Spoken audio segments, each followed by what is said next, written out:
Thank you for joining us. It's great to see so many of you here today. You can put your questions in the chat at any time. Matteo of Ecolis will be there to make sure that your views are there are taken into account as well. So welcome to this event on how to and why campaign for the European elections. Today we'll talk about citizen-led initiatives and how we campaign for a strong European Green Deal. We have lots of speakers today, lots of ideas on how to campaign at EU level, national level, local level, and we'll be looking for synergies between our campaigns as well. So, taking a look at our agenda, we're doing the welcome and checking an introduction. Now we'll have three parts.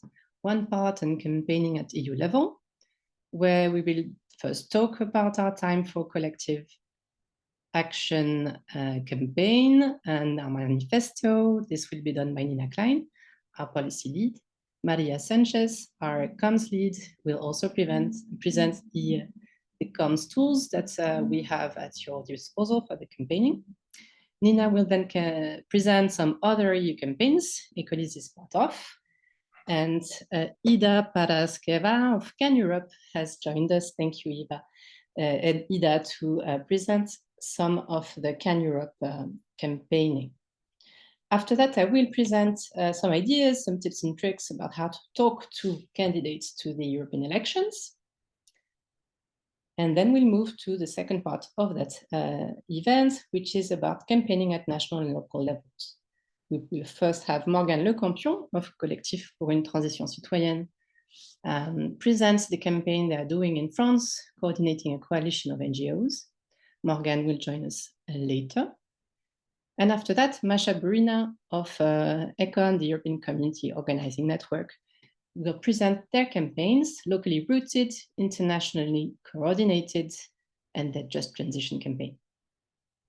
After all of these ideas about how to campaign, we will be looking together at some synergies. We will have a plenary discussion led by Nina about finding some of these synergies and how to coordinate campaigns. And finally, we'll be looking at went too fast. We'll be looking at how to craft some messages together on the basis of those we already have as part of our campaign and manifesto, but linking these to the key issues that are being discussed in the public debate or the key concerns of citizens. We'll be doing that in breakout rooms, and Jason Nardi of REPES, the Network of Social Solidarity Economy, will be introducing and moderating this session. So without further ado, I see people are still coming in, and that's great. Let me say a few words about Ecolis for those who don't know us yet. Ecolis is a European network for community-led initiatives on climate change and sustainability. We have about 50 members, both European networks as well as local and national associations. We have, for example, the Transition Network as members. We have the permaculture associations, the eco-villages, and European networks such as REPES and ECON, who are speaking today, as well as some alternative research centers, amongst others. So lots of members, and we do very different things. And what links us together is the community-led initiative aspect of what we do. We look together for solutions to climate change, biodiversity crisis, and democratic crisis as well. Now, let's start with the campaigning at EU level, this first part of our event. And here I'm going to hand over to my colleague, Nina Klein, our policy lead. And for that, I will stop sharing my screen. Nina, how are you today? I'm fine today. I am just trying to get the presentation up. I'm sorry, I was not aware that you would stop sharing your screen, which is in theory great. Here we are. So I'm just gonna try to get into slideshow.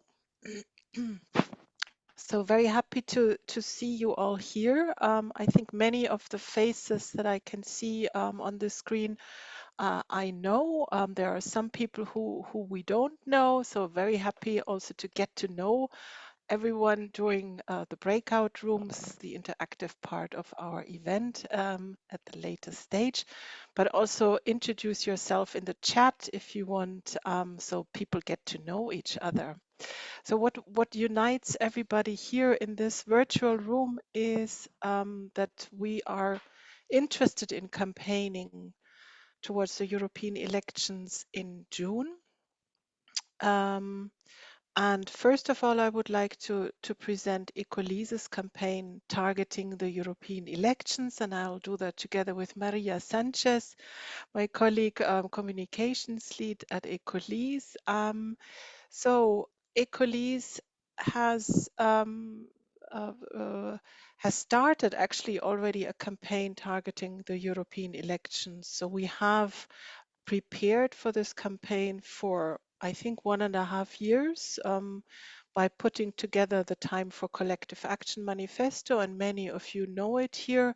So it's a collaborative work, and we ask you here, also this event is here to invite you to become campaign partners if you're not so already, and join us in this campaign. That's simple. You just have to say yes to the content of the manifesto, which you will need to read first, and then say yes to communicating this manifesto in whatever way you feel happy and capable, and also the campaign. My colleague Maria will also talk about the new micro website, which is up, where one can sign the manifesto. So this is just to tell you, which you probably know already, that Ecolese is doing a campaign targeting the European elections. And you've heard my colleague Laurence say that it's community-led initiatives, so permaculture, transition network, eco-villages, but also you could say citizen-led initiatives for strong sustainability. So why are we doing this? Because it's more and more clear, and Jason and others will comment on that as well, that the upcoming elections are a make or break moment for the European Green Deal. I guess you've seen the leaked EU strategic agenda, which is a 2-pager, which does not mention nature, and climate is, I think, mentioned in the context of adaptation, or not at all. So it's a pretty flimsy 2-pager, but have a look at it. It's a leaked document, and this is the strategic agenda for the next policy cycle on EU levels. So the next 2 to 5 years, the planet also wants us to do something. It's not just Ecolese, but it's probably the last opportunity for, on a policy level, to actually actively do something about the mitigation aspect, at least, of the planetary crisis. So to be in line with the Paris Agreement, and I put 2 links in there. One is to the International Energy Agency report. The other one, which I find really interesting and recommend you to read, is the first climate risk assessment report by the European Environment Agency, which says that Europe is the fastest warming continent globally, and predicts a rise of climate temperatures of 3 degrees by 2050, which is for ecosystems a point at which natural ecosystems do not work anymore. So Ecolese is set to do its bit in this campaign, and we use the image, and Morgane Le Campion of the Collectif pour une transition citoyenne, CTC, will know this. We use the colibri image. So we don't expect to swing the vote, but we expect to do our little bit. So bring a drop of water to a burning forest and do that together, which is always also fun. Here, I would like to introduce the 3 core messages of the Time for Collective Action Manifesto. And the first one is pretty easy because it says community-led initiatives are great. They have an impact on people and the planet. On people because people feel better when we're together doing something for people and the planet. On the planet because community-led initiatives show that it is possible to live within planetary boundaries, even in Europe. But there are systemic limits or structural limits which make it really hard to live within planetary boundaries.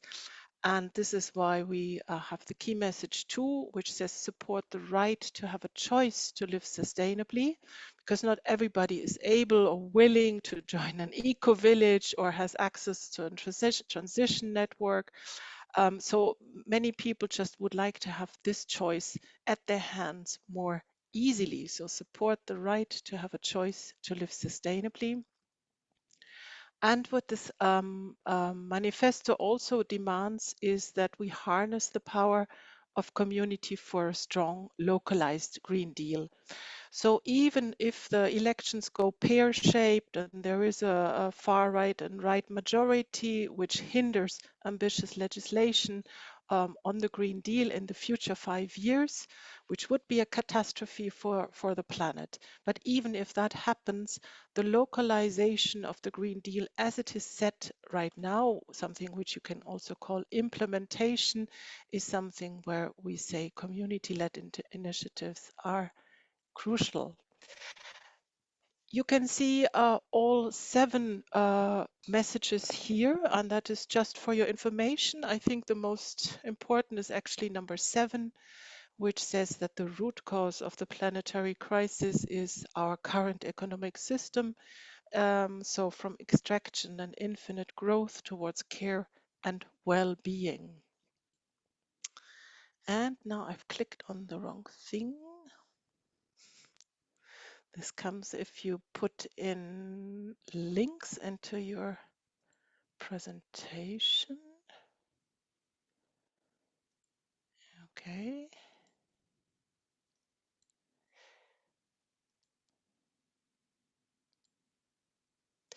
So, the Time for Collective Action Manifesto was launched last November, and there were 500 people present, and you can see Philippe Lambert of the Greens, who will not candidate anymore for this new upcoming elections. The manifesto is built on collaboration, because Ecolise is a collaborative action network. So we want to do this with partners, and we're counting on a snowballing effect. There are over 60 confirmed campaign partners who support the Time for Collective Action Manifesto, and we invite you, if you haven't done so yet, to join us. And with this, I'll hand over to my colleague Maria to tell you about the hot phase of the Commons campaign, which is upcoming. Maria, would you like to share, or should I just click? If you can just keep your slides, that'd be beautiful. Thanks, Nina, because you're also speaking after me, so that's great. Thank you. So we are always talking in Ecolise about the need to tell stories of community-led initiatives, and it is challenging, but we were very confident that there's a power in storytelling, and that it was our best available tool to actually have any impact, if we have any possible impact on the EU elections. So Nina had this brilliant idea, which was, let's do a storytelling workshop, because it is very difficult to actually get good stories told in a compelling way. So the best way we found to do it is by launching a call to find the partners that we found best to do this work. And we are collaborating with Project Story. And we are developing a series of trainings of storytelling with our campaign partners, with a selected group of campaign partners, because the participation had to be kept small so we could actually really evolve on the stories. And maybe Nina, now you can go to the next slide. Yeah, we are developing a communications and storytelling toolkit. And through the process of these trainings, we are trying to get the main advice from our partners and to how to tell the story in a way that's conveying the messages of the key of the Time for Collective Action manifesto. And we are creating templates for not only for campaign partners to tell their stories, but for anyone who's part of a community-led initiative and would like to tell their story. We hope we will make it very easy for you to go through the templates and convey the messages of the manifesto. On top of that, on the communications and storytelling toolkit, if you go to the next slide, we are preparing a lot of assets. And one of the main assets is the manifesto microsite. I'm going to share the link on the chat. It's still in test mode, so you may find some stuff is not working perfectly, and maybe it's a good opportunity for you to text me if you find anything wrong. But it's already up and running, and this is a microsite where the call to action tries to be very on point. So it's read the manifesto, sign the manifesto. And this is one of the very basic things you can do to support the advocacy campaign, to share this microsite. As I said, it will be perfectly finished in a couple of days, but at the moment it's already working. So you can, if you sign, your signature is already registered. And we are also preparing a video about what community-led initiatives are in a way that's more inspiring, that it's not just informative, but also kind of like conveying this idea of what community-led initiatives do and what are they about and how they are very diverse, and also that actually anybody can access a community-led initiative. It's nothing, I don't find the word in English, but it's okay. Extraterrestre. So video, microsite, there will be templates to tell your story. There will be social media post templates that you can coin your own messages and try to, use the messages of the Time for Collective Action manifesto to try to convey the messages of your own organization. And that is an exercise that we will be doing later today in the breakout rooms. And I think, well, something very important to say as well is that we will have a social media storm right before the election. So we will start on the 3rd of June until the 9th of June. So the elections will happen from the 6th to the 9th. So that week we will be on social media, like talking about the elections all the time. So I invite you to, repost what we share, tag, like, and share, and give a lot of love. And all of these, we will dive deeper into the assets of the communications and storytelling toolkit on an event that will happen on the 22nd of May. I will do that event together with Olatz, who's the communications campaigner. And together we will have 2 hours from 4 to 6 to actually dive into the toolkit, see which are all the assets, the ideas we put together, and how you can actually support us, how you can tell your own story, and hopefully have fun together and have all of you joining our social media storm. And part of that storytelling toolkit will also include resources from other organizations. And I think Nina will dive deeper into that now. So I'll hand it over back to you, Nina. Yeah, thank you, Maria. So I will show you what synergies we have already identified. And this event today is here to identify even more, to explore even more synergies, because there are a few organizations who are actually doing European election campaigns. And the aim of today is to get us talking and to get us connected. One thing which is not a campaign, but which I want to draw your attention towards, is the European Climate Pact. And maybe just to have a raise of hands, who of you know the pact already? Like if you can raise your hands in, thank you. So there are 4 people out of 30 who know the pact, I think. So the European Climate Pact is an initiative by the European Commission, by DG Klima.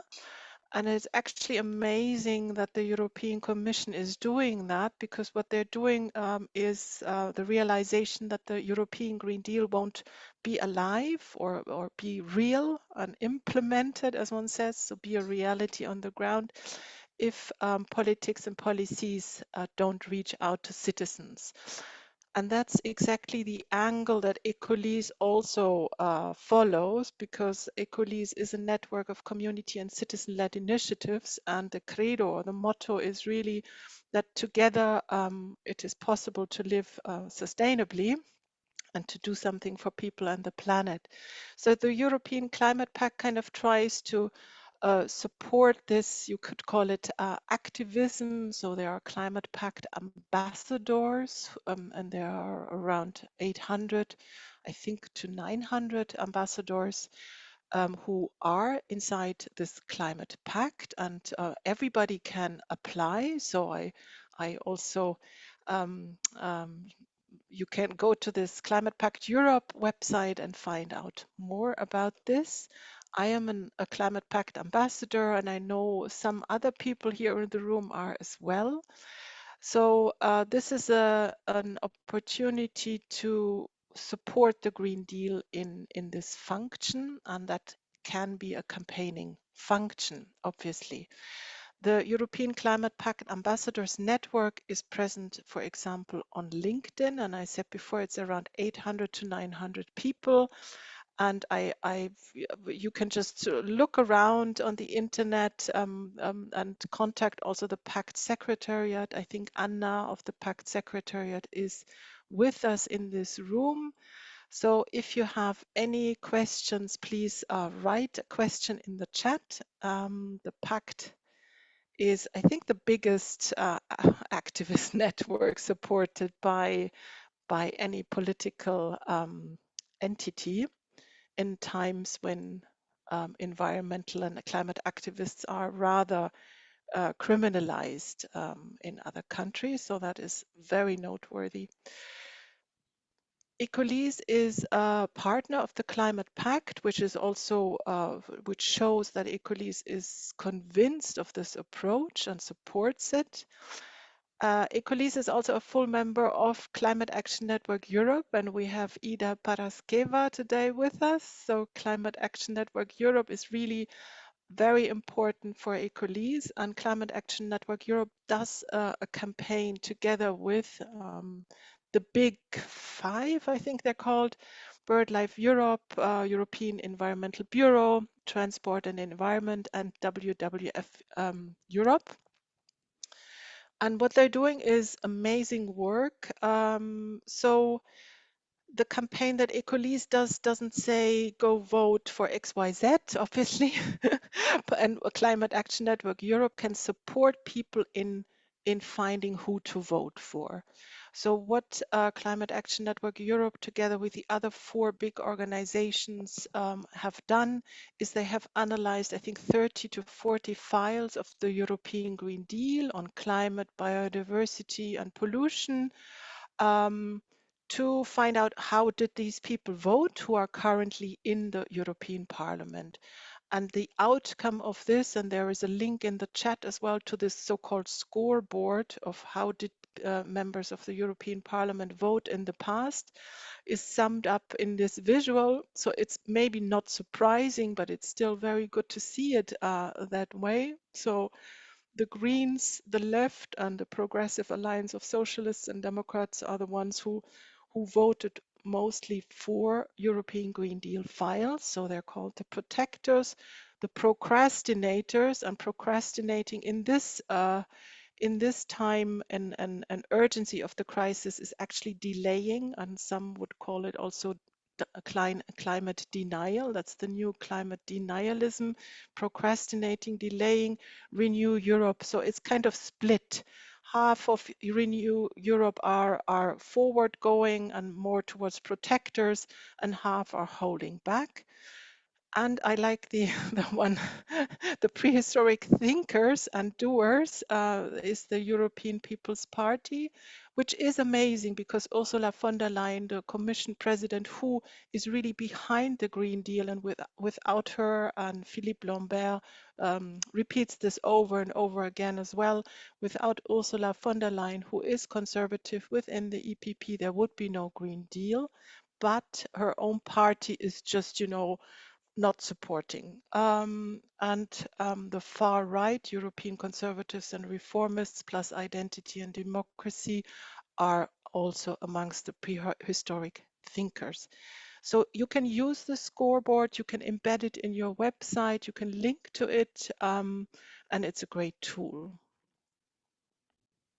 The second great tool, which helps me also in my citizen initiative here in the region of Wallonia, Belgium, we've had a few members in the citizen initiative who were like, yeah, Green Deal policy, I don't know.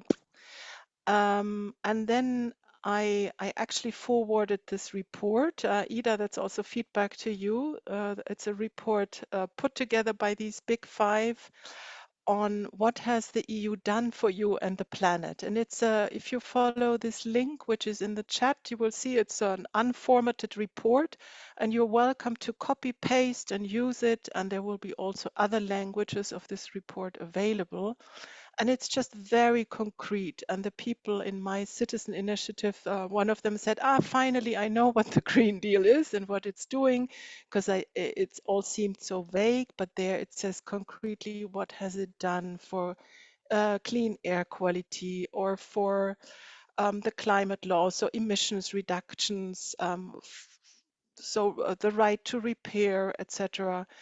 There are lots of things that one can use from this report, and I encourage you to have a look at them. And now I've clicked on the link again, which happens if you embed links in links in presentations. And with this, I welcome Ida Paraskeva of Climate Action Network Europe to introduce something else, a third thing which CAN Europe is doing, and that's the mobilization platform. Ida, I can click and you can speak.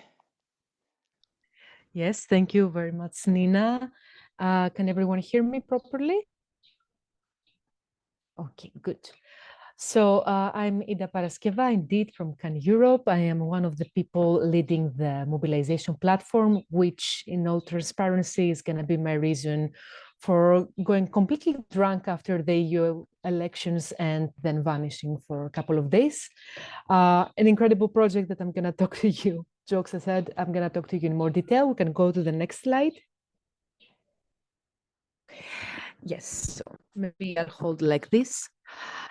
So this is also a work that Climate Action Network has been doing for the last year and a half, when we try to create a space that we can have grassroots movements, NGOs with advocacy and mobilization capacity, and national climate coalitions together to strategize, exchange in terms of knowledge and skills, a kind of unified together, especially when it's about the climate crisis and avoiding duplicating efforts.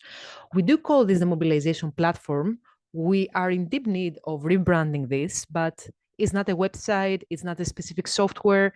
It's really simply Telegram group chats, a couple of Zoom calls that we had, and an in-person meeting that took place in Brussels last February with 60 people from 40 different organizations representing 11 EU countries.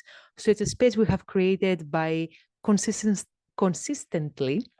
reaching out to people, mobilizing, and kind of creating this common space as I've been sharing here. Next slide. I don't want to go, and this should be a bit more centered, but it's fine, it's my fault. I don't want to go in many details about the space that we have created in CAN Europe and the hows and whys, by being also aware of the fact that I have only 5 minutes here. I want to relate this to the European Parliament elections because that's where we're focusing at the moment. So here you see a map showing 3 different dates. These are our joint climate demonstrations that are going to be taking place from the 31st of May till the June 2nd.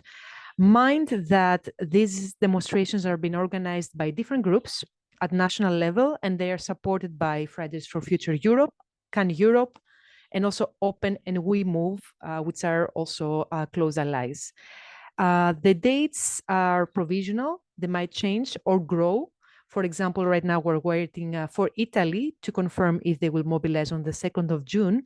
And the common, let's say, parameter in all three is that we want the stay-at-home progressives to get out to vote, and how we want to do that by not only providing the resources such as the Vote for Nature Alliance and all the amazing NGO work that has been happening, but also getting out in the streets, holding demonstrations, holding actions, having the youth with the activists and, you know, the older generations and everyone there unified, and having this clear message of we want true action for the climate crisis. We want it to be maintained a top priority. I'm not sure how many slides I have after that, so maybe I'll just stay on this one or not. We're good. Yes. So these are all confirmed that will happen. And they will happen, as I said, in the collaboration of the grassroots, the NGOs.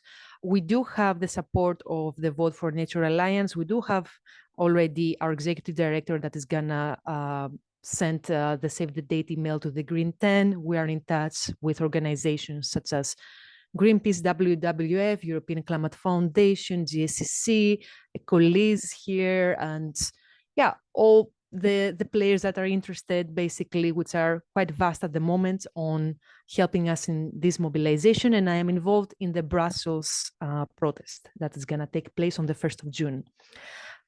No, that's not the next slide. Can go back one, Nina? No? Yes. Laurent, actually, no. We're going to stay on this one.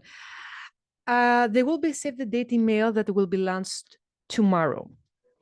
And with this email, we will have the social media toolkit that we've already developed amongst the common hashtag. This will go viral, I can assure you.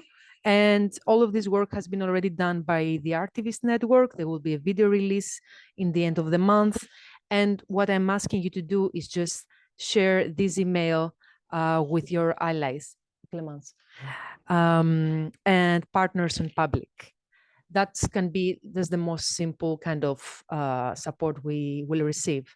Now you can go to the next slide, Nina. If you're an organization that has mobilization capacity and you want us to connect you with the organizers in your own country, we can do so. We can play this role. And yeah, if you're in Brussels and you want to be involved in this demonstration that will take place, then you can freely reach out to me. I'm putting together a signal group, and we already are confirmed to collaborate with Good Food, Good Farming, which will host an event. And out of this event, the people present there and others that will mobilize, we're gonna all march together. Yeah, and there could be 10 or more slides, but I'm just going to share this information for now and be open for questions if there is time for that. Thank you very much. That's from my side. Thank you, Ida.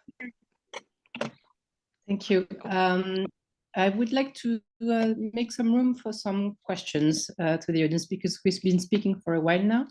And lots of information has been shared. So I think Amélie raised her hand for a question.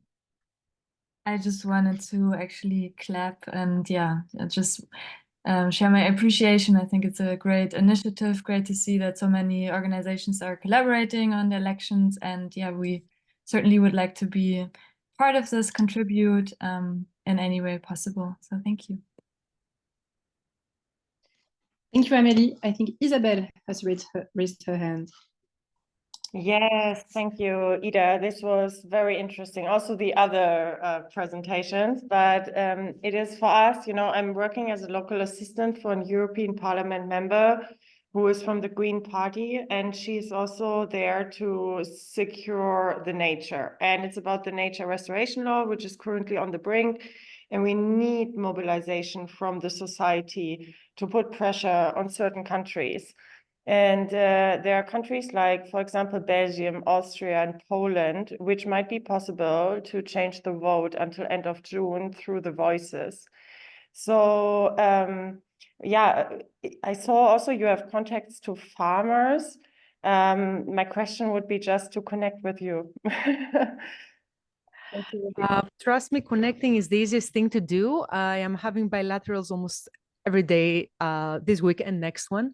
So on that, we've already been reached out by WWF exactly for the same reasons. And we've put them in touch specifically with Poland, with the activists we have there to see if nature restoration law can be kind of a central topic for the mobilizations there. Same with Austria and Hungary, but let's say we saw Poland as a better candidate. But always, if you have, more questions or ideas, do email me. It's always better to have a one-to-one. And tomorrow, if you check Can Europe's Twitter or LinkedIn, we'll have posts with all details, the graphics that we have, and yeah, I don't know if Ecolis could share the save the date email after today to you guys, because I really think you can find quite interesting and important information there. And yeah, at least knowing what's happening where in which country, and if you can join, it would be great. So the European Parliament member is the main person fighting for the nature restoration law. So I think I got quite a lot of information. But I would love to connect, because we need the people. We need people to mobilize. We need organizations to speak up and to change the vote. So Ida, it would be perfect if you could share your email again. It was too fast in the beginning to make a screenshot. Thanks. Yes, Isabel, we can also connect you with Ida. We will connect the two of you, Ida and Isabel, on this. Okay, thank you very much. We have to move on, and we have a session later on synergies, so we can have a more of a chat then. So now we're going to start the presentation, the last presentation on EU level, which is mine. So how do we reach out to MEP candidates? So candidates to the European Parliament. Let me put the slideshow on.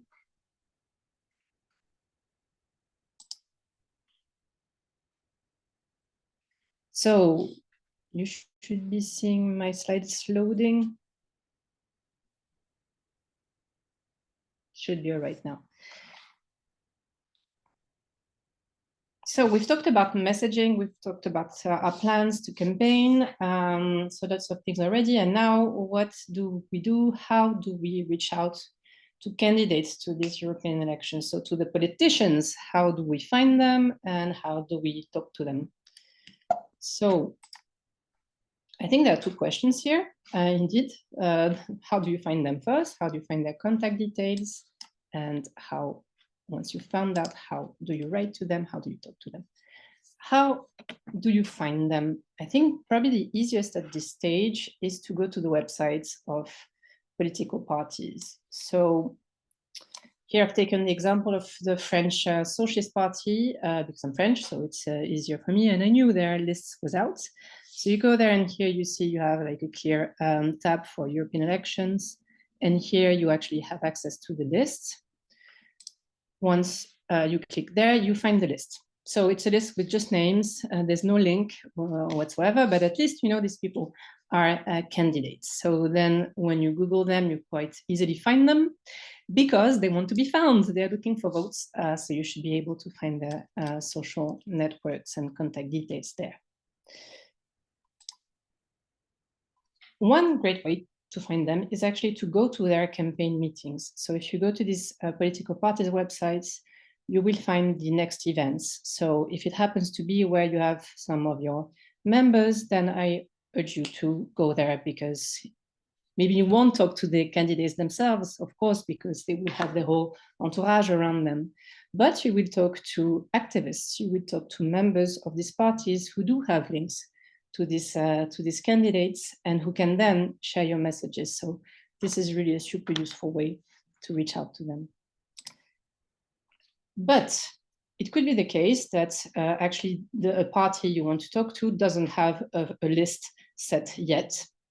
So their list hasn't been approved yet internally. So a way to look for these candidates is to look at the European Parliament page. Why is that? Is that most of the current members of the European Parliament are going for re-election, because half of them will be re-elected. So that's a good idea of how many go back to the polls.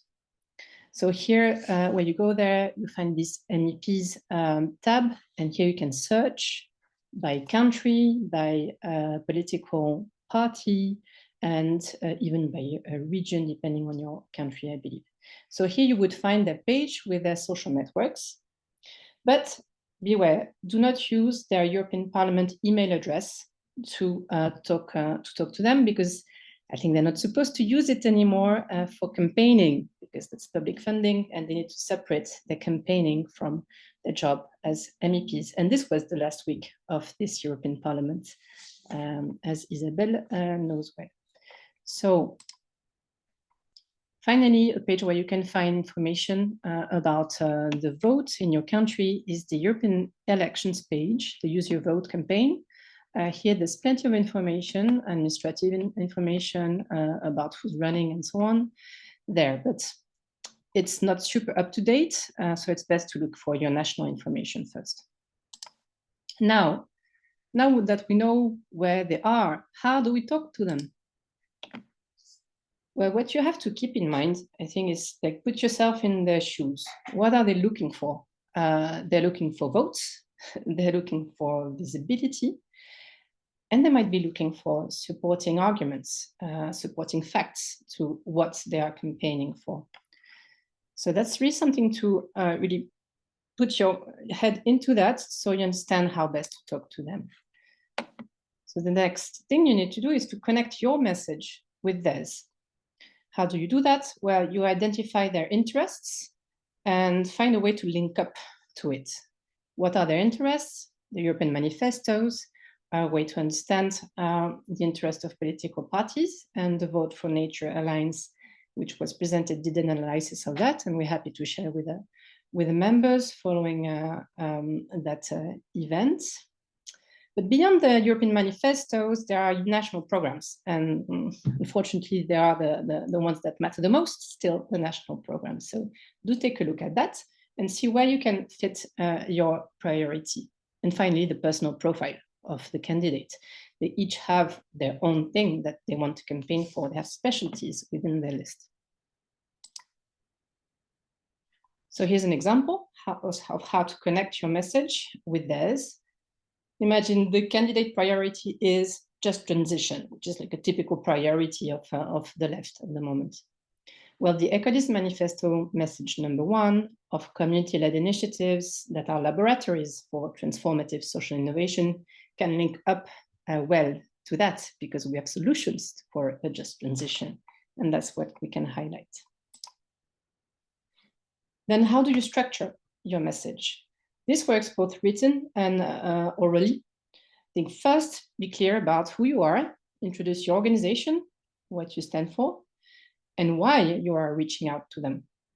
And that can just be in one sentence. Then say how you connect with their own priorities, what's in it for them, and share the manifesto, of course, or your own manifesto at national level or local level if you have one.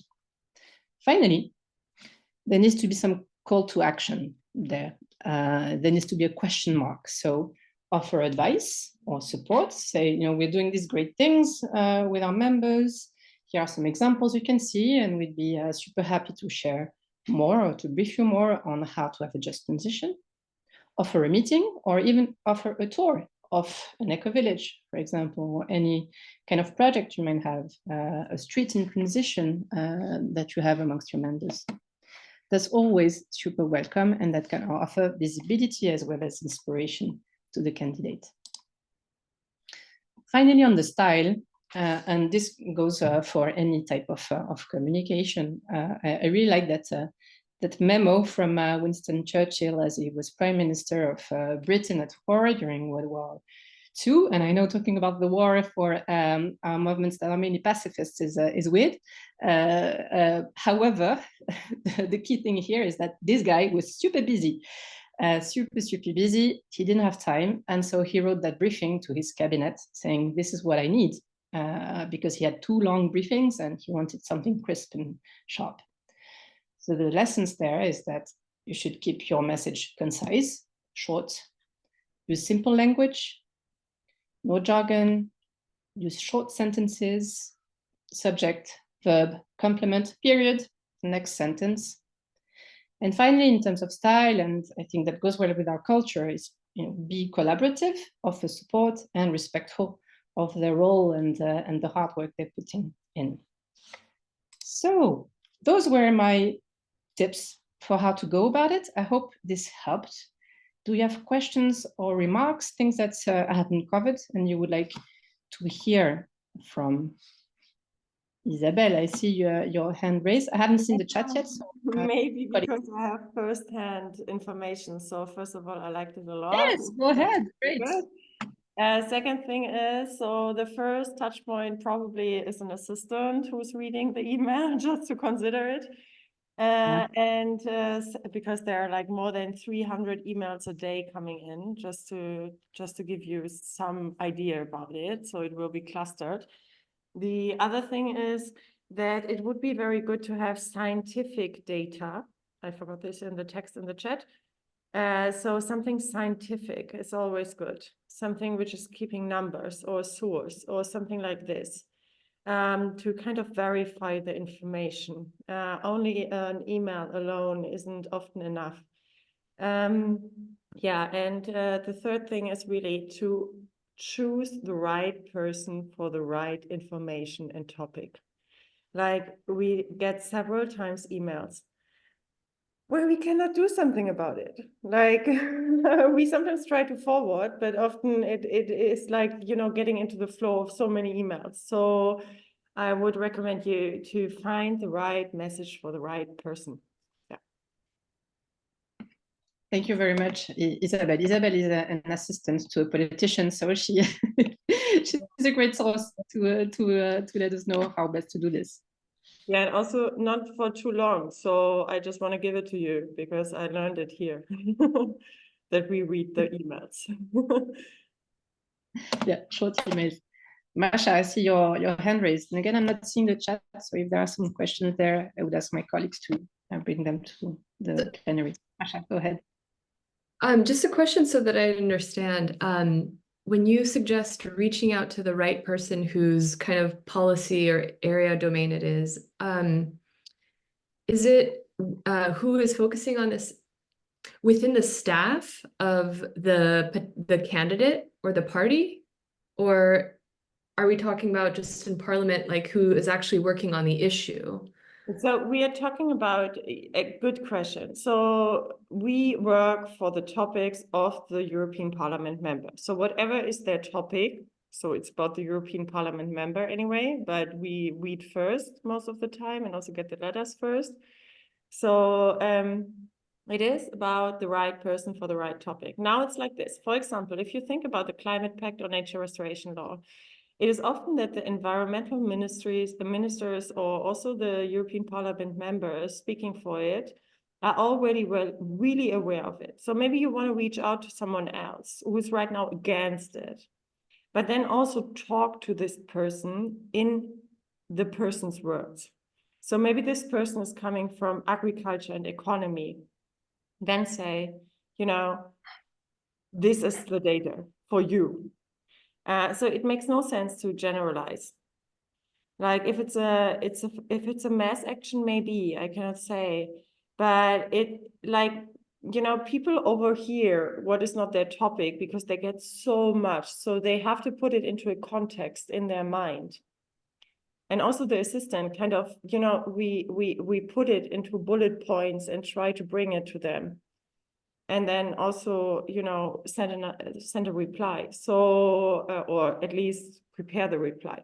So just to let you know about this one, whatever it is, try to individualize slightly a little bit at least. even if you go for all the economy MEPs from the European Parliament, then, and it's about climate, then try to adapt slightly a little bit, maybe 2 or 3 words in the first sentence. I see some hands raised and we are running out of time. So I would like just to ask the next person to speak to keep it short so we can move forward. Thank you. Maria, do you mean the next person who has a question or the next speaker? Yeah, because I see Quest has a question, or if it can be done in the chat, that would be beautiful. But if you need to share, please go ahead, and then just for everyone to move forward quickly. Sorry Yes, for that. hi. Sorry, it's just a very quick question. I was wondering if you had any advice on how to define which person is the right person to contact, how to define the person and working on the topic. It's the page, I think, Lorenz shared, where you can figure out who is in what topic. I think it's there's no one size fits all there. It really depends on each country and each party. They each have their own process. So how do we find the right person? You have to look at the party programs, and on that basis, within the list of candidates, some are more focused on some issues than others. That can be a strategy of parties to have some specialists on the list, and you have to look at what they are saying. I think there's some work to do there. If you don't know the party yet, if you don't know the candidates yet, you have to look at their social media streams, see where the interest, where the most interest might be. So one thing is to look into the party, like who are you reaching out? Are you coming from a news article and saying, this guy, Dick Crow or whoever is the one who's responsible for something? And the other one is to really go through this list shared and see who is responsible for what. So for example, if we get something about the war in Israel, like we cannot say anything, like we wouldn't even know what to do. So I think for current members of the European Parliament, it's easy to find on the European Parliament website what their focus is. For those who are not members yet, then you need to dig deeper into the social media feeds and blogs and so on. Okay, and we could talk about that for like much longer, for sure, and that's my favorite topic actually. So, so I'm sad to have to stop the conversation, but we do have to stop the conversation. So please reach out to us in the chat if you want to ask direct questions to Isabelle or to me by email. I've put it up, so this is very welcome. But now we have to have a bit of an energizer led by Nina, and then we will have Morgane Le Campion of Collectif pour une Transition Citoyenne, who will present their national campaign. Nina, would you like to energize us? Yeah, energizer. So we've all been sitting now for an hour, and I invite us to, now you're gonna see my belly, which is okay. And just get up, because sitting is really not what your body likes. Like if we asked our body, what do you like? Then it would say, please get up and move a bit. And even if it's only for 20 seconds, just give it a try. Get up, and when you're up, you can also do something which you haven't done in an hour. So stretch with your arms up and try to go onto the tips of your toes so you're even taller. And exhaling, you come back with your feet on the floor, and do this twice more.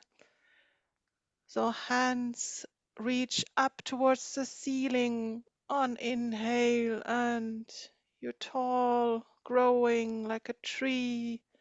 And on exhale, you come back with your feet on the floor. And do this in your own time, in your own breathing time. So with your next inhale, arms and hands go up upwards. You grow tall like a tree. Your eyes are fixed on the wall in front of you, or if it's a tree, even better. And on exhale, arms released and your feet on the ground. And then just observe your breath and relax the tension that you don't need, and let your body move the way she wants to move right now. Might be like an octopus or any funny movements you want to do right now. And my colleague asked me to keep this short because your body would like to keep on moving, I guess. But slowly come back to your seat, and this was a small energizer. Thank you, And Nina. you're welcome. And fix. Morgan, are you here with us still? Are you ready to Yes, hi. make a presentation? Yeah.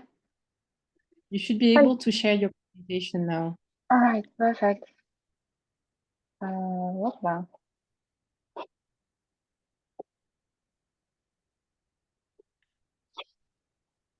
Okay, hello everyone. Pleased to meet you all and to be with you today. So we prepared a short presentation to present what we're doing here in France.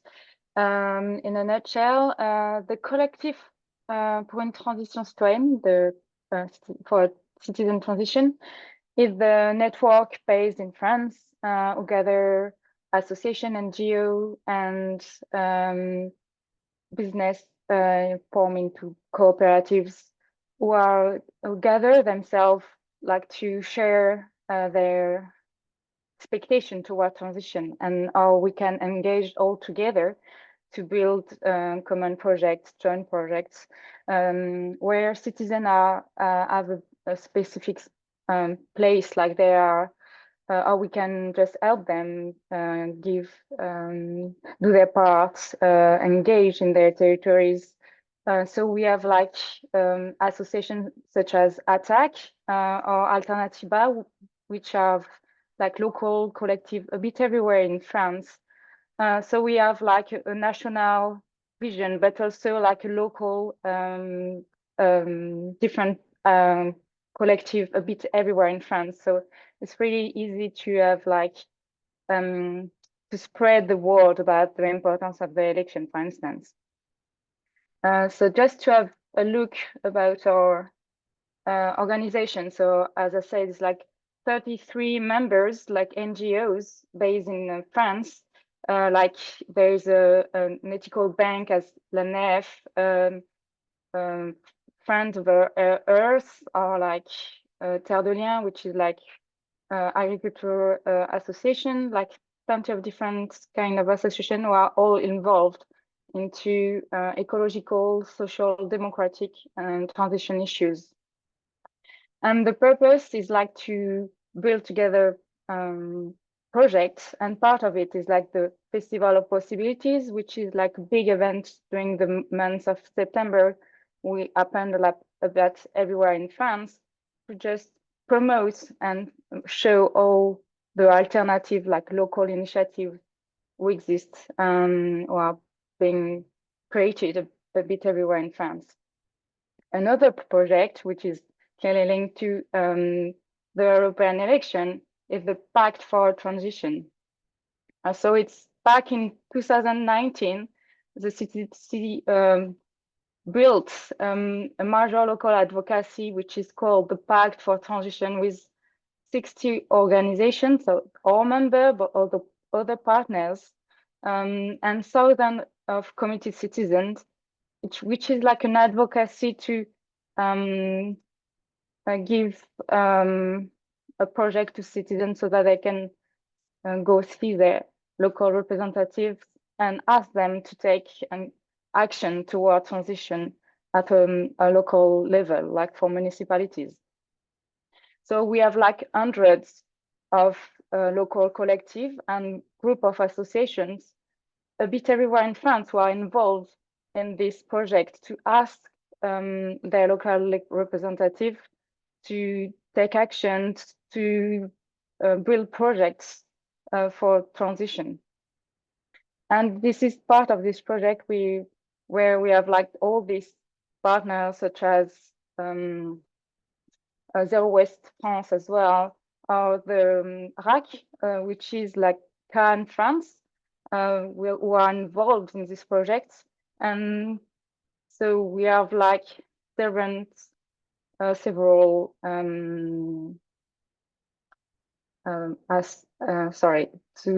after 2019, we have like other campaign where we gather all of the partners to keep involving citizens around like elections.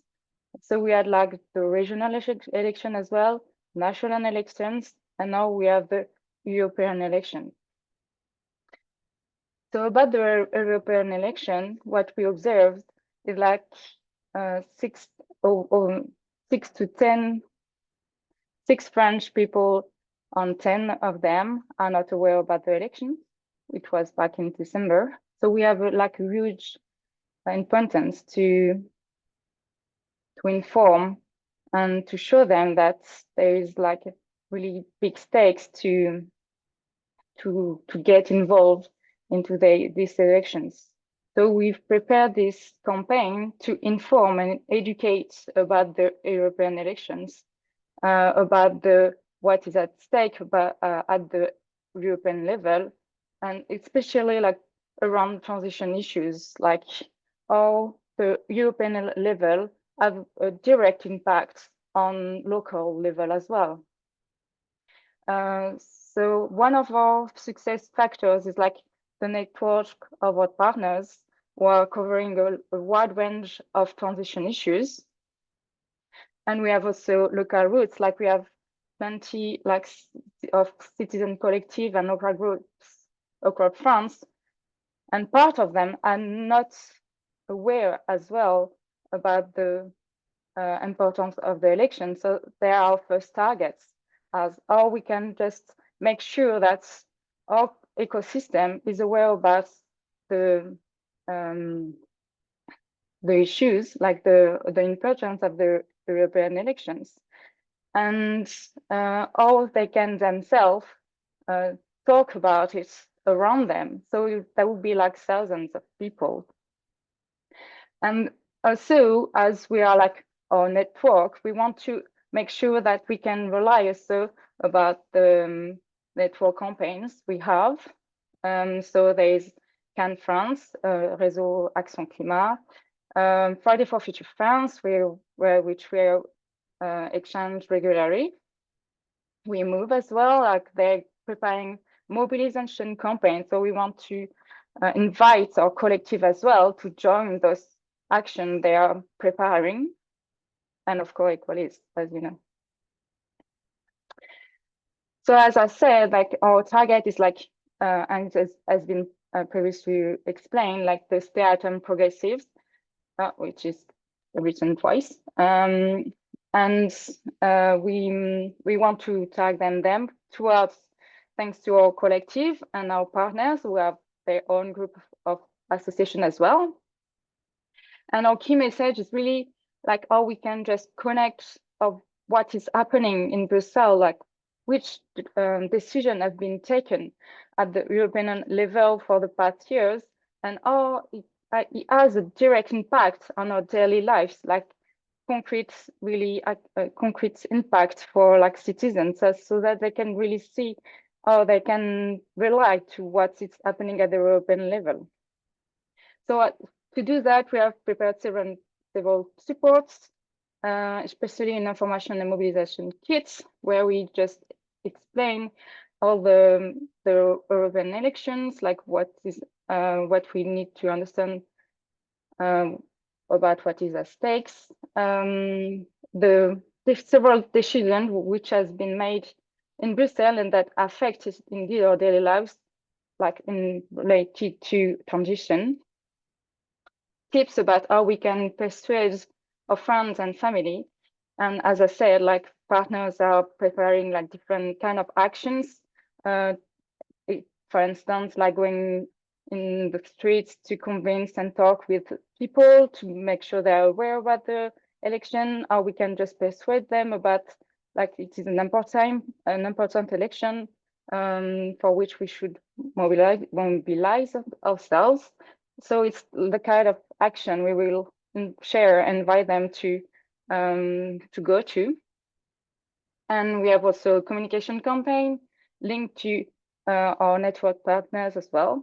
And we have prepared posters and leaflets as well, because part of our partner have like offices and like public offices or different kind of shops, ethical shops, for instance, where they can just have public coming.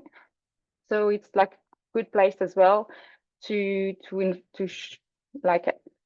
give poster and leaflets so that like people going in those kind of places, they can be aware also about the campaign we are preparing. If you like, I can also show you, have a look about the, sorry, I'm just making sure what you're having a look at. Morgana, I'll only make a friendly reminder that we are a bit out of time. Yeah, it's just to have a look about the kit, which is like pretty much it's very simple, clear about like 6 pages. Well, I don't know if anyone has a question about this campaign. Morgan, is that a document you can share in the chat? Is this online or not yet? Not yet. We're going to send it tonight, so well, almost. It's pretty. Everything is in French, so. Great, thank you very much. I think we can follow up with that once you have it ready for publication. Perfect. So we have a session after that to look at synergies. So I suggest we keep the questions to the chat. So Morgan, you can reply directly there, and for the synergy session, which we have after Masha's presentation. So thank you, Morgan. Masha, are you ready to? Yep. To make a presentation from the European Community Organizing Network? Definitely. All right. Hello, everyone. Just a quick question. Is there anyone here, and you can raise your hand, who is based in or coming from Central Europe? Just out of curiosity. Great. Okay, fantastic. Because this campaign is really rooted in 3 countries in Central Europe, and I'll talk about that briefly, a little bit on our strategy and structure, the local campaigns that have been happening, and then what we're doing now, really for the first time as a network of community organizations around elections. So it's really great to be here in this space with you all, because I'm learning a lot, and I'm sure that our campaign, this will be passed on to them and applied in the next weeks and month. So a little bit about us is, so the campaign is focused really in 3 countries, in Poland, Slovakia, and Czechia. And the reason for that is that we've seen particularly national leaders at the European level kind of blocking various green policies. So we decided strategically to work with our members in these countries who are also interested in a just transition campaign to really start and continue building on the power that citizens groups have been really kind of toiling with for many years. And so this is our general structure. From the organization in the middle, kind of we're coordinating this, but the real action and the creativity, I would say, is happening on the ground with our partner organizations. And here is just a little bit, there are 3 very different campaigns. So first we'll just talk about the first phase of their campaigns that they're still connected to. So one is a housing campaign that is in Ostrava in Czechia, which is a region that has seen many of its coal mines close. And the challenge there is that many residents who are living in these buildings owned by a developer called Heimstaden are at risk of losing their homes. Their rents are becoming too high. And what's interesting is that a lot of these homes were originally built as housing colonies for minors.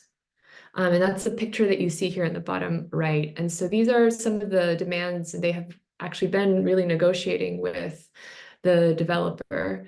In Banská Bystrica in Slovakia, there's really a number of kind of challenges and things that they're working on at the local level. This is their kind of target group are residents, just broadly residents of the city, but also thinking about particularly vulnerable groups who will be impacted by climate change and already have been. So we've seen heat islands in the city and with really kind of shrinking number of green spaces that are being threatened, as well as air pollution. And so one of the things that they're focusing on is passing a local, a strong adaptation and mitigation policy.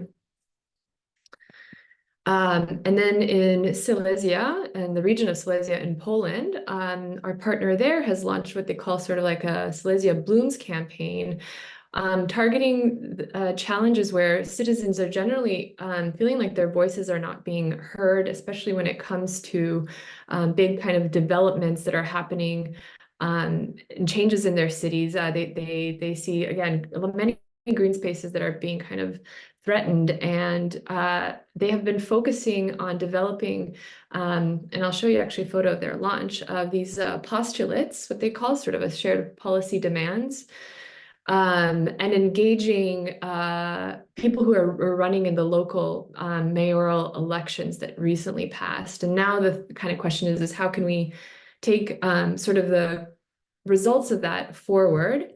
And I want to show this picture because this is something that came up during a meeting that we had. It was on March 6th, and she said, you know, I have to show you this because this is what's happening right now in my country, right? So this is a photo of kind of the historic moment when farmers and coal miners were protesting, as you can see here in the bottom right, the Green Deal. So this is the kind of challenging context we know that we're all dealing with on a local level. So I think for us, then the question was, how do we confront this in the elections, right? Without making it a divisive issue, by going back to what is really at stake on a local level, right? The Green Deal matters and we want to see it implemented and we want to make it stronger. But there is a lot of skepticism, right? And so how do we bring it back to shared values and interests and demands, rather than kind of completely pushing away something that's really important that we need to work with? So the group decided that going towards the elections, we will have sort of our own manifesto around these 5 areas that are really important to the communities we work with. An economy that works for all people, recognizing that economic disparity has been on the rise, and just a protection and restoration of vital habitats. And that's why I was really asking an aside conversation, like what is the vote that's coming up? Because I think we definitely want to be involved in that. Housing for every person, right? If we're talking about no one left behind, people have to be able to stay in their homes. Real clean energy, and then again, on a local level, being sure that people are really being engaged in the decisions that are being made. And so what we hope to do in the next kind of period is release these demands in about the next week and a half, and host public actions, promoting them, perhaps some with candidates that are already going to be supportive. And then in the process, really showing support from people from diverse constituencies that say that these demands resonate with them and that they want to see their elected officials commit to them. And then importantly as well, asking candidates and parties to take a position, right? Are you support? Are you against this? Really, where will you be, and what can we count on you when election day comes? And of course, again, as well after election day, right? When is our time to kind of hold them accountable? So that's kind of a quick, fast overview. Yeah, I want to just say really thank you for inviting us. It's really great to be in a space and get out of our own little bubble and see everything else that's happening in Europe. Thank you very much, Masha. So as I suggested, let's have the questions to our speakers in the chat if you have some precise questions for Masha and Morgan. And we can also discuss that during the synergy session, which Nina will now moderate. Nina, the floor is yours. Are we having the break now? What was the plan? No, the break is after. Yeah, we're running a bit over time. So the synergies session, the question is easy, like all of us in this room, around 30 people. We've now heard, the Ecolis campaign. We've heard from Morgane Le Campion of the campaign planned in France. We've heard of Masha. And I just invite you to jot down in the chat, because we're running out of time, any ideas for synergies that come to your mind. And the most obvious synergies that come to my mind are, because we only have 5 weeks, I think, if there are events that you think campaigns targeting the elections could be featured, or if you know of publications that are coming out which you're part of. So anything where we could reinforce communications and outreach, and just keep this in your mind while you're with us here for the next 35 minutes. And please put into the chat what synergies come to your mind, also to Masha of Econ, Morgane Le Campion of CTC. What synergies do you need so that we together can be stronger and bigger? And I think at that I leave it. I think this is understandable, is it? Or clarifying questions on this ask request to you to put into the chat where you see, connections? No, I think it's clear, right? Yeah. It is clear I to see me. nods. Very good. Thanks, Nina, and we can keep the chat going. And of course, this is the first event to see how we can synergize, and then we can, after the event, we can build up on these questions. Now let's have a couple of minutes for a break, a bio break, before we start again for the final part of this session, which will be in breakout rooms. So let's meet again in 2 to 3 minutes, like at 25 past, 26 past, something like that. So we are moving to the final part of this session with our breakout rooms session on messaging.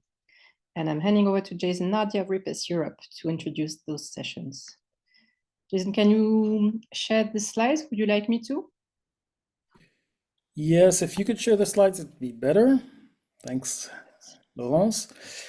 Okay, so, well, at this point, I think we can start seeing what synergies we can find together, and especially what are the messages that we think can resonate in this quite complex elections in this new cycle. I mean, there's certainly a paradox that we have here, which is that our members, and I mean the Ecolis network and the other networks that are represented here, my network, the Solidarity Economy, are all based on community, local, regional groups or networks, and their attention, their kind of frame is the local.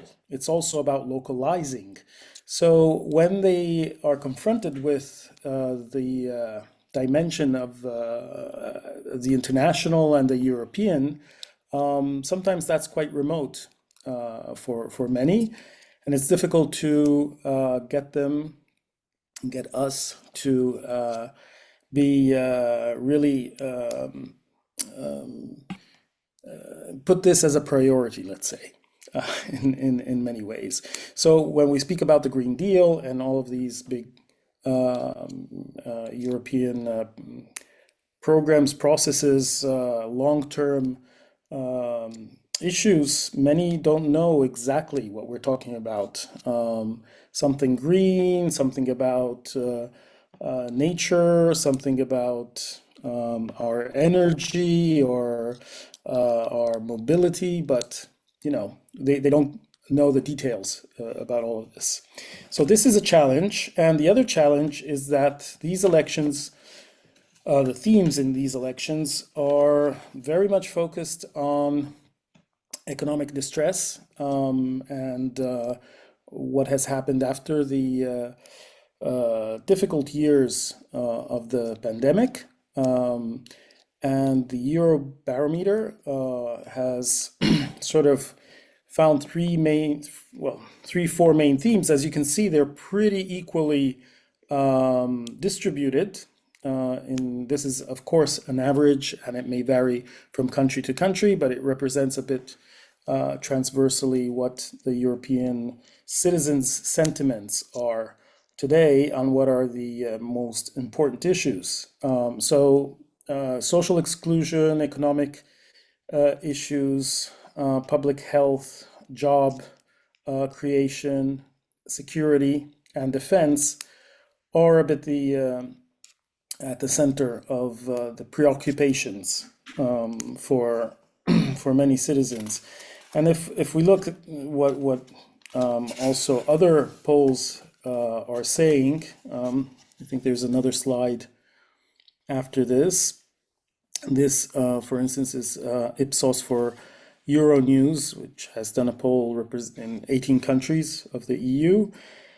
Our topics, like climate change, social topics, migration, and etc., are really at a second level of attention, because the higher level is about rising prices for fuel and for food, growing poverty levels, etc. So how do we sync, in a way, our messaging, which should be a messaging of hope and of reinforcing a different future for all of us, with these very strong preoccupations, which are based on fear, on black future in the front, and of course, in a sense, clash with what we're saying. So the three main messages that Nina reminded us about from the manifesto, those can, in some way, work inside, or in a sense, as an answer to these preoccupations. So how citizens can take in their hands, through organizing in community, the transformation and the social innovation that we want. That's sort of the first message. That they fight for the choice of being able to have a different lifestyle and a different way of for all the preoccupations like health, like consumption, there are different ways that we can work with, and the fact that even if the Europe at large, and of course we're seeing this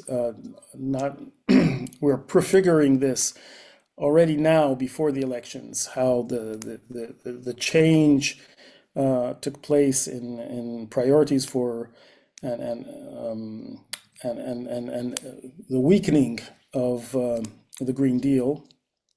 How can we localize what the Green Deal is saying and make it real in many different places, so that then it re-strengthens the general policy? So going in the opposite direction, and instead of expecting Europe to force our countries to become greener, in a sense, doing it and then forcing Europe to follow. this is just a bit to give you the idea. The idea is now to work in 3 groups, and each group will choose what they think is a core issue and how that issue can be worked on. We don't have to come out with a slogan right away, etc., but find which is the theme and what are the key movers that could inform a message around that theme. Reconnecting it, of course, to the main messages that we just said in the manifesto. So I hope this is clear enough. We will have 5 minutes to choose the theme and 10 minutes to work on it around it. So 15 minutes max, is that right? Or we're over time, so I don't know if we can keep that structure. And then we'll come back and have 1 minute each to say what was the result. Welcome back. I think some of us are still missing, or are we all there? We've lost some people in the way. Did we lose half on the way? Or some people are still returning? I think we're all back. And I'm looking at Matteo to confirm. Yes, we're all back. Okay. So we have approximately 1 minute each to summarize what I'm sure were very diverse and rich discussions. And who wants to go first? Shall we, Maria? Venga. I think there was a lot of topics at the same conversation that we discussed. So it feels a bit hard to put it all together in one sentence. But I think at the end, Jason was kind of summarizing something that I feel touches all of the topics, which is maybe the demand is that money for Europe, for the European Unions, that money is better managed locally and it should be redirected more to local actors and not to big players. We touched on many topics, but we also identified that maybe somehow the manifesto is easier to link to topics such as food, health, and also try to make the effort to come down to everyday issues that people have to deal with and try not to get always in the abstract side of things, but try to be very specific on how community-led initiatives play a role in our everyday life, I guess. But I please invite my breakout room mates to share if they would like, because we had a lot of discussions, so it was very hard to summarize, I guess.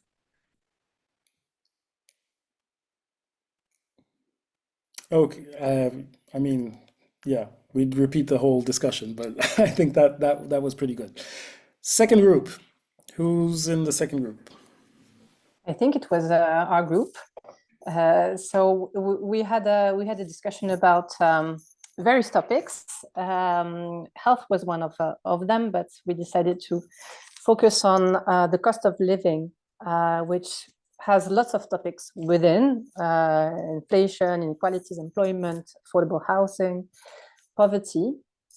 And on that, we focus on message 1 of the manifesto and how we can bring innovative ways of living sustainably and our right to live sustainably as well. From a mainstream point of view, we thought we should advocate for degrowth. That's the key thing about the system we live in, which doesn't allow us to live sustainably as much as we would like to. And then our communities also are inventing ways to live in a sustainable and affordable way. So that was the key outcome, and we could have talked about this for an hour, I think. Thanks, Laurence. Is there anyone else who wants to add one word?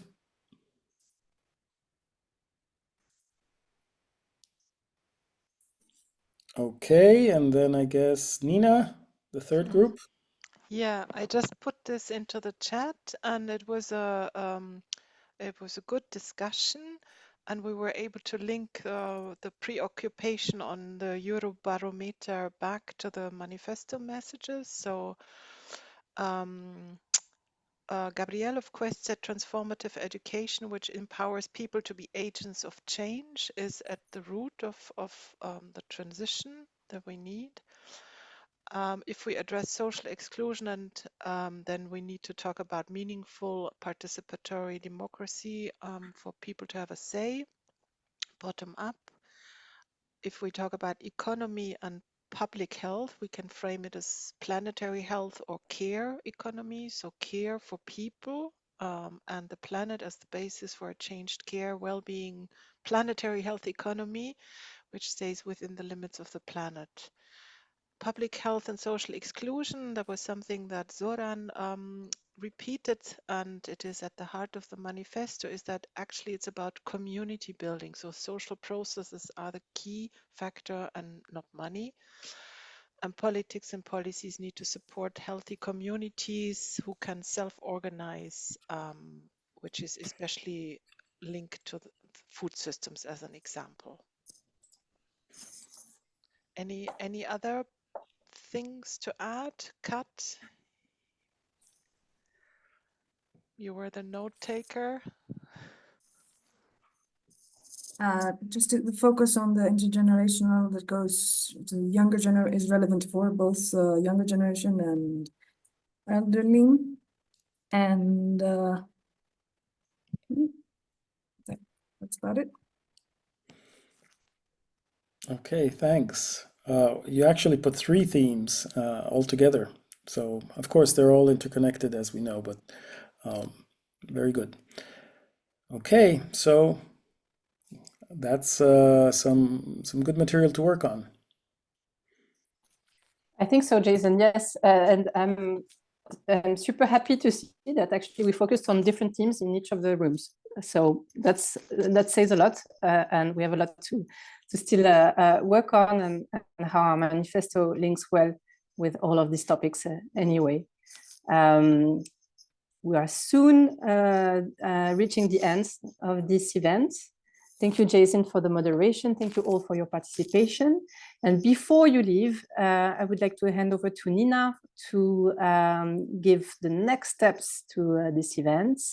Nina, would you like me to share my screen, the presentation? Yes, better. I'll try to do that. I'm not super good at it, but Yeah. I feel like my computer has a life of its own. Yeah, it's just, I think it's self-evident that we talked about synergies, and what I would like to see is really all of us think about very concrete events. So which events do you organize or do you participate in? And where campaigns such as CTC or Econ or Ecolyse's campaign can get traction and create outreach, but also other outreach opportunities, because relationships and connections with media, with journalists, with influencers who we might not be aware of, so that we collect these support tools. That's one thing. The other thing is for those who are not campaign partners to consider becoming one, because it's simple and it makes sense, at least in my view. And Laurence, if you could go to the next slide. Then this is Maria Sanchez and Olatz inviting us to mark the date 22nd of May, 4 to 6. That's the next event, which is going to be public, where Ecolyse will invite you to participate in this communications campaign and tell your own story of collective action and participate in our campaign. So that's a save the date. And I think that's it already, Laurence. Thank you, Nina. So we've reached the time. I think we're right on time. So well done, and thanks to the team for making this event a very rich event happen. Thanks to our speakers, and thank you to all the participants and the active role you took. It's been very enjoyable. And we all hope that's just the beginning of more synergies. So do reach out to us, and let's continue campaigning together.